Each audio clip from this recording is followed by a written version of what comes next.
Hi everyone, Doug Adams here from Run DNA, and I got another quick gait analysis here. This is a really interesting one that we talk about how this is somebody that was evaluated for right hamstring slash posterior knee pain. And on the first visit, we didn't do a walking capture, which is something we typically do, but because of some time constraints, we didn't. And how the plan of care was really different after we did see what the gait analysis looked like, and it showed some pretty immediate improvements after looking at gait. So this is somebody that has right posterior knee slash hamstring kind of pain.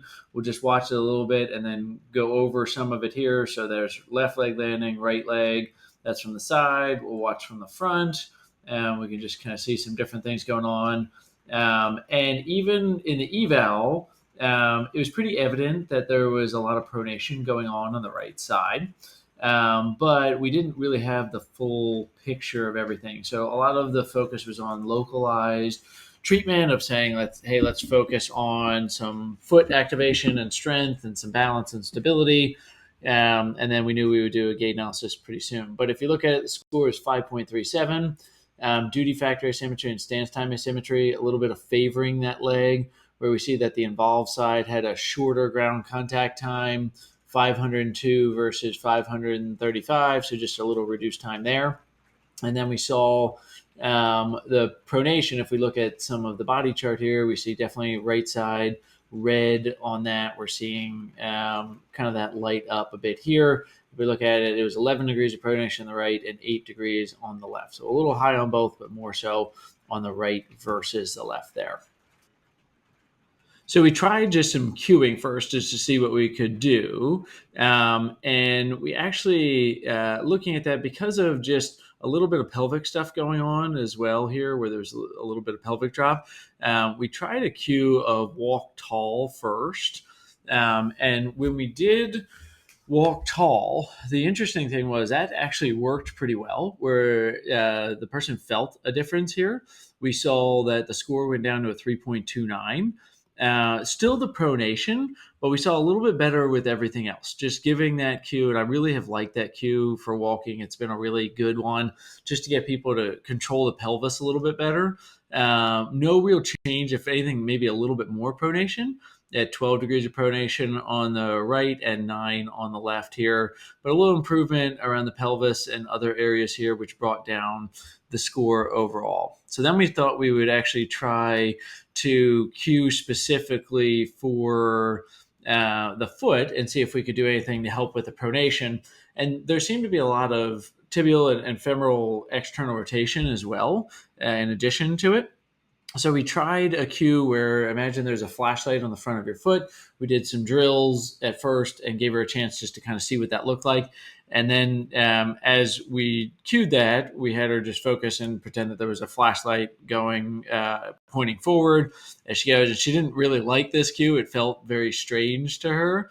The score was lower than her original one, but we're still seeing the pronation. Went back to that 11 on the right and 8 on the left. But we're seeing not like a whole lot of change, and it wasn't a very comfortable cue. Even though it did improve the score, it wasn't exactly comfortable. So then we did a foot tape, and we saw, well, let's see if we can help out on the pronation. What happens then to the proximal stability that we saw, where the hips and the knees were kind of rotating inward? And we saw that, again, the score was down, but we saw that we were able, with the taping, to reduce the pronation from that 11 down to 9. So some improvement there. And she did say, yeah, it does help out the knee a little bit as well. But what we really focused on and took away from this was that, yes, the original plan when we evaluated her was we need to do some local foot control. But we know from her runner readiness assessment and looking at some of those things, she had a lot of proximal mobility issues. So originally the plan was like, let's focus on the foot. But when we looked at here and we saw when we controlled for the pronation, she's still having some of those things. We really needed to focus more proximally on the hip. And as soon as we did some work to address hip mobility, we're able to see a pretty significant improvement in her symptoms with that. Hasn't returned yet for another gait analysis, but it really did help to show how the gait analysis gives you that whole idea of exactly what's going on, where we need to be able to say we're not just looking locally at the structure that's having pain, but what else is contributing to it. And in this scenario, it really helped us to understand that we needed to look a little bit more regionally to see if there was something contributing to it. And when we did, we saw a difference. And then the walk tall cue we know was also something helpful. But having this information, we also have it in our back pocket that we might want to try a temporary taping or a very temporary week or two of a orthotic in the shoe just to reduce some of the symptoms so that we can allow the tissues to heal appropriately while we're doing our other exercises. So this was a great way of using gait analysis and doing multiple trials. It's only 10 seconds to do another capture.